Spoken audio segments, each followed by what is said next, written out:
Now, if you look on YouTube, there are hundreds, if not thousands of videos where people are trying to teach you to gain followers and get millions of views. And if anything, these videos are a little overwhelming. Plus, if it was really that complicated, how did this video of mine get 47 million views when it took me 2 minutes to make in my car? Well, a Ryan Trahan video from 4 years ago not only explains it, but explains how I was able to get 1 million followers in 6 months. Take out your notepad because a lot of the strategies I'm about to talk about in this video will work just as well for your personal brand. Now, rewind to 2019 when Ryan Trahan made a video series where he was trying to go from 0 to 1 million followers on TikTok within 7 days, which is absurd in today's social media world.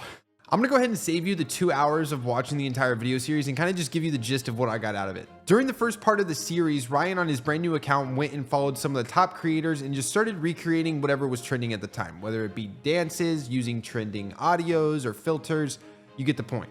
But a little later on in the series, once he started running out of creativity and new ideas, what he ended up doing was going on his Twitter where he had a bunch of viral jokes saved, started taking these jokes that were in a written format and turned them into a video format on his TikTok. Now, the reason this is genius is because they're already proven to go viral, just on a different platform in a different format. But the point is, they were already proven to go viral. So he was adding his own form of originality by taking something that was a written joke on Twitter and making it an actual physical video on his own page. When I saw him do this, a huge light bulb went off in my head in regards to what I could do with my personal brand. For a little bit of context, I was able to grow my TikTok to 30,000 followers just by doing some trends and accidentally stumbling across a video structure that was working pretty well for me, which was comedic storytelling. I'm just somebody that's accident prone. I have a lot of life experience at a young age, so I have a lot of funny stories. But as you can imagine, after 2 months of posting 2 times a day, I ran out of stories. And I only have so much happening to me on a daily basis where I can be like creating new stories off of things that happened during that day. So what I got from Ryan's video series was not to reinvent the wheel, but just take what's already working and spin it enough to where it's my own original piece of content.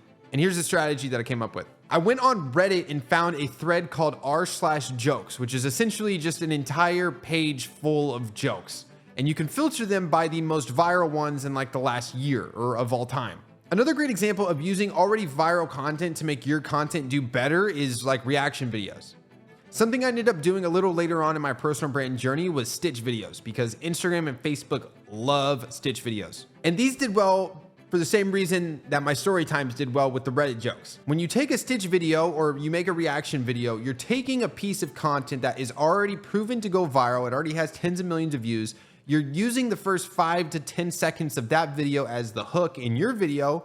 And since it's already proven to go viral, of course, it's gonna work again when you post it. So as long as you add a good reaction in after the fact, your video has a very good chance of doing well. Now, of course, there are specific strategies you can implement in your videos to increase the chances of them going viral, which I'm going to talk about at the end of this video if you guys stick around. But in regards to taking something that's already proven to do well, it worked so well for my personal brand. As you guys can see, I grew 1 million followers in 6 months, about 2 million followers in 12 months. I got tons of press releases.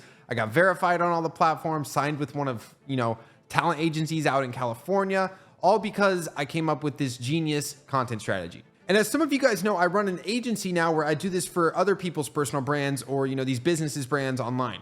And I implement similar strategies with them, which I'm gonna walk you through now. Now, as an example, we're gonna pretend that you, the viewer, are in the fitness industry and you're a fitness influencer, okay? That's coming to me trying to blow up your personal brand. What I like doing in the first 30 to 45 days with my clients is finding them a handful of viral video structures within their niche. So something you can do is go on TikTok right now, go to the Explore page, search the word fitness, since we're still using that as an example. And in the top right-hand corner, you can filter by hitting the 3 dots by the most liked videos in the last 6 months and then hit enter. And now what you're looking at are the most viral videos that have the word fitness somewhere in the description as a hashtag or whether somebody written out as a caption. But the point is the word fitness is in there. So most of the videos you're gonna be seeing, at least at the top, are going to be fitness videos that have already proven to go viral. Sometimes some random other category videos are gonna pop up in there. But the point is if you start scrolling, you'll see fitness videos that are viral. What I like to do when I'm starting with that client is I will go through all of these viral videos in the fitness industry and I will pay attention to any sort of specific video structure that I see appearing more than once. So for example, a lot of videos that do well on TikTok right now in the fitness industry are when girls will like mic themselves up and, talk about their workout. Maybe they'll give you fitness advice, give you some booty burner or ab, circuit to do. at home, but they'll be mic'd up and they'll be filming with a camera and a tripod and kind of just cut it up like that. That's an example of a video structure. Another example of a video structure is what I think his name's Anatoly Fitness TikTok. What's his name? It's not Anatoly. It is. Is it? Did I get it? Oh, no way. It is Anatoly. So another example of a viral video structure is what Anatoly Pranks does with his videos. I'm assuming you guys have seen him. He dresses up as like a janitor or some like homeless guy and will go in a gym, and he looks relatively small, but he'll deadlift like 600 pounds. These videos are filmed, mic'd up, the cameraman's halfway across the gym, and it's filmed like a prank video. The prank video is the viral video structure. So going back to my point, I will find 3 to 5 of these video structures to test with my client the first month. For you guys, you can do this with your specific niche or industry that you're in, and just stay consistent with a posting schedule where all the videos you're posting fall under one of those video structures. And then after 30 to 45 days, if you haven't found a video that popped off and did well for you and your audience, then start and do it again with 3 to 5 more video structures until you stumble across a structure that feels comfortable for you to film, you enjoy filming it, and it resonates with your audience. I'll pop a client example up on the screen right now so you guys can see what I'm talking about. One of my top performing clients, funny enough, is a roofing company. And the reason that it's doing so well is because we took the prank video format and plugged the roofing industry into it.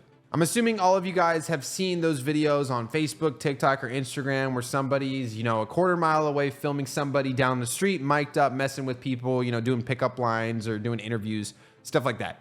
Well, when my roofing client came to me looking to branch into social media, I immediately had to go in there and figure out what it is they do because I don't know anything about roofing.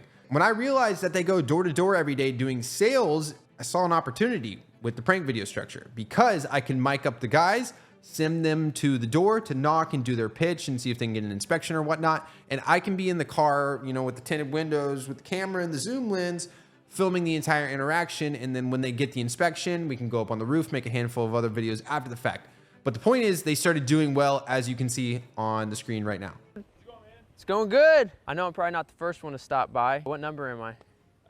3. Well, I'm 4. Nice to meet you. I'm Tristan. Now, like I mentioned earlier in the video, I did want to go over some other specific strategies you guys can use within your videos to increase the chances of them going viral. I'm going to be reading directly from one of my trainings I give to my editors that help me with all my agency content. So you guys are seeing exactly what they see when they onboard with me. One of the things you see one of the things that they see. Anyways, no matter what niche you guys are in, the first 3 seconds of a video need to contain a good hook if you are to keep the viewer's attention throughout the duration of the video. And the reason you want to do that is because the higher the watch time on any platform, the more likely they are to push your video because they want to keep people on their platform. So if people are spending a long time watching your videos, they're going to push it. A hook is something that can be visual or verbal. It can be, an action shot in a video. It can be a blob of text popping up on the screen, just something to catch the viewer's eye in the first 3 seconds. Most of the time for videos I'm producing right now, for at least my clients, we use visual hooks, and it's usually a title that's going to pop up on the screen in the first couple seconds of the video. When thinking about titles, we like to think, how can I phrase this to where it will interest the most people while still being related to the video? Our goal is always virality, so even if the video is about roofing, using that example as my client earlier I mentioned, we want anybody to be able to see the title and be intrigued to where they're going to keep watching out of pure curiosity.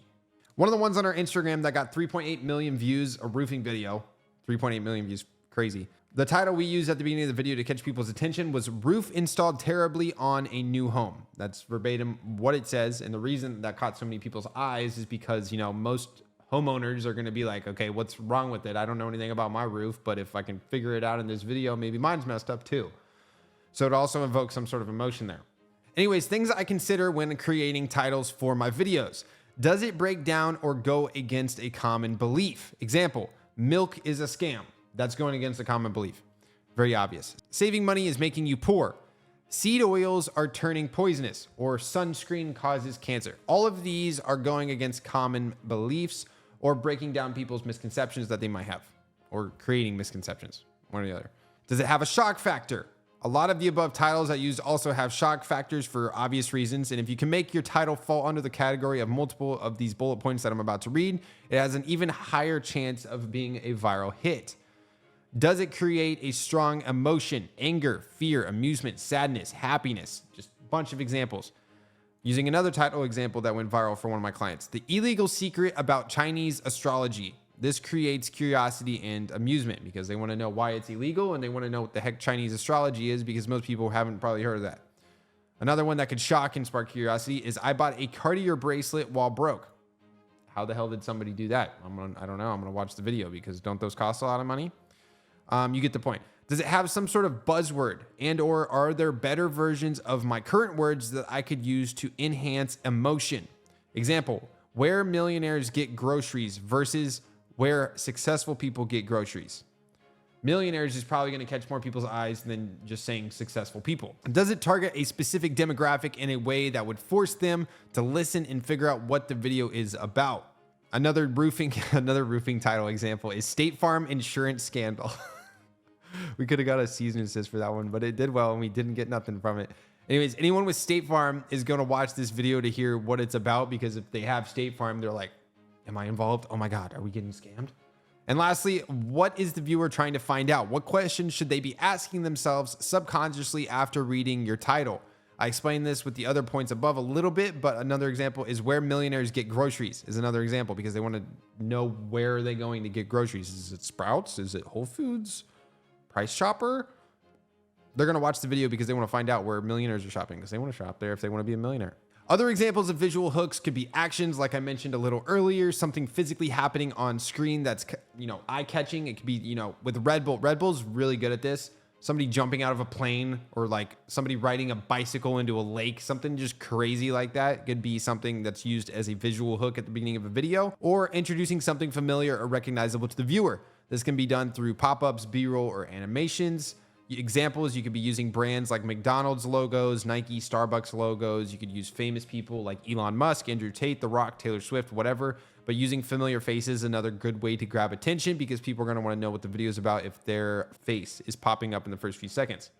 If you're somebody that likes reading, a book I included on here for some of my editors to read is a novel called Hook Point by Brennan Kane. Long story short, it just talks about marketing campaigns and just good examples of hooks and how you can make your hooks better. Now onto the body of the video and keeping people's attention because you know how to get their attention, but you need to also keep their attention to get your watch time up and get your videos performing well. So with how short people's attention spans are nowadays, you need to have something happening pretty frequently to keep your watch time up. Like I said earlier, higher watch time equals virality or a higher chance of going viral. Basic ways of keeping people's attention throughout the video is by adding cuts. If you've been watching this YouTube video so far, you've seen that there's glitches. I cut out the dead space or the parts where I mess up a bunch and I have that cut there so that something's happening on screen. It's switching from frame to frame and it keeps your eyes kind of engaged. You can add effects like B-roll, zooms, pans, quick camera motions, sound effects, pop-ups, all that good stuff.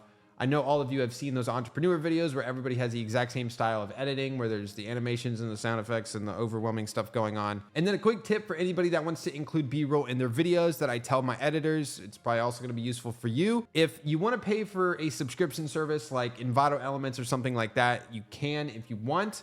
But I like doing the free option sometimes. I'll go on YouTube, I'll find some sort of B-roll that I want to include in my video. I'll take that YouTube link right here. We'll use this as an example, this highlighted part. And then I will delete the UBE part of YouTube. So down here, you can see the second link is without the UBE in YouTube and it's just YOUT. When you do that and then hit search, it takes you to a site where you can quickly download whatever video it is without any sort of watermarks or anything on it, and you can use it as B-roll. So fun little tip. Advanced ways of keeping people's attention. You can invoke emotion through like sound design or through good storytelling. Sound design example, when people use that like sad violin music in like their YouTube videos or vlogs or whatever, or you can have suspense music, you can have big booms and crashes and glass shattering and just different sort of sounds to help invoke some sort of emotion or enhance what it is you're trying to do in your video. You can also introduce new factors or characters in your videos. As long as you're keeping something happening throughout the video, it doesn't matter what it is. Maybe I'm doing a skit and then somewhere along the skit in the 30-second mark, I have my mom come into the skit. That could be an example of introducing a new character. As long as something's going on constantly, you're probably good. Lastly, when editing a video, make sure to keep the body of the video about the main topic unless context or other info is essential. You also want to cut out any parts of the video that don't necessarily need to be there. Cutting out irrelevant info and making the video shorter is always best practice. And then down here, I have an example of that. So I'm going to click on this video, have you guys watch it real quick. As many of you noticed, last week I bought Tesla and I traded in my BMW X5 that I didn't really enjoy that much. My main motivation to get this car was to not put gas in anymore, and also it's just really good. So right there is all you guys need to see. The captions at the top of the screen, those weren't mine, those were auto-generated. Mine were in the ones in the middle of the screen. But anyways, at the 4 to 7 second mark, we had a 20% attention drop off. And I would attribute this to her giving context about her old car and how she didn't like it that much. That's information that we could have easily cut out of the video because it doesn't pertain to the main topic. It also could have made the video 2 or 3 seconds shorter, which could have boosted the watch time a little bit more because the video is shorter. It also could have just turned people off because the hook is about an electric car, Tesla, and she starts talking about a gas car, a BMW. So anybody that's interested in Teslas might click off right there because she starts ranting about something that's irrelevant to the main point of the video. I am more than confident if you guys have been taking notes throughout this video and you go and actually implement these strategies I talked about over the next 30 to 90 days, that you're gonna see a good amount of results with your social media. And if you are one of those people that got value out of this video, I would appreciate it if you hit that like button, subscribe, turn on post notifications, and leave a comment down below letting me know that you're going to embark on this kind of journey for yourself and your personal brand, because I would love to follow along and help out in any way I can. But that's it for this video, guys. I hope you enjoyed it, and I will see you soon.